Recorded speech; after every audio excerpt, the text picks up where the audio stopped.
Joe Biden is trying to control the narrative around inflation, but it does seem strange that he chose today to celebrate the passage of the Inflation Reduction Act with a party, really a rallying event here at the White House on the South Lawn today, where thousands of people turned up so that he and the congressional team could talk about how this, what he calls one of the most significant pieces of legislation passed by the Congress, is going to have a downward pressure on inflation.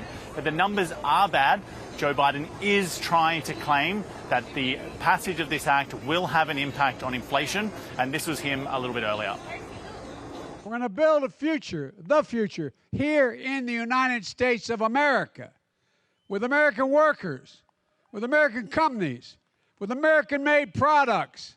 And after years of some of the biggest corporations in the United States paying zero in federal income tax, they'll now have to begin to literally pay their fair share. Today offers proof that the soul of America is vibrant, the future of America is bright, and the promise of America is real. It is real. It is real.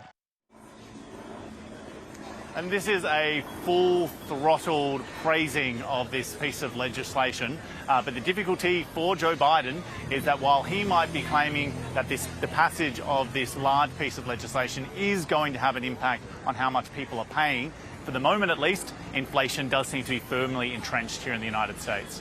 Yeah, well, Carrington, he's definitely appealing in an electoral sense to people's hopes rather than their fears, and yet hard-nosed economists do have plenty of fears for the potential of a recession in the US. How well-founded or how well-grounded are those fears currently in light of today's developments?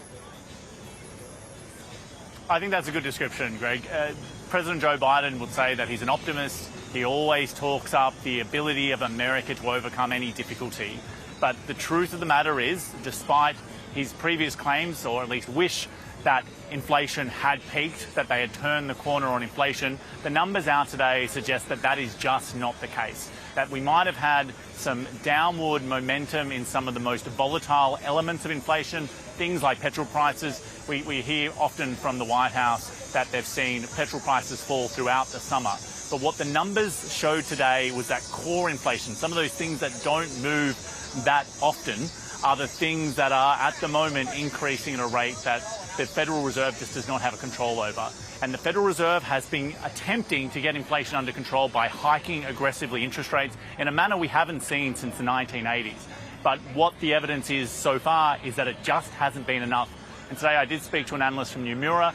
They say that both the rate of interest rate hikes that we're seeing from the Federal Reserve is not sufficient to get inflation under control, and they're now predicting that the Federal Reserve will need to hike interest rates by a further percentage point at the next meeting next week, but also that in fact the US economy may need to go into recession if they want to get inflation under control. So a very dire outlook for the state of the US economy heading into 2023.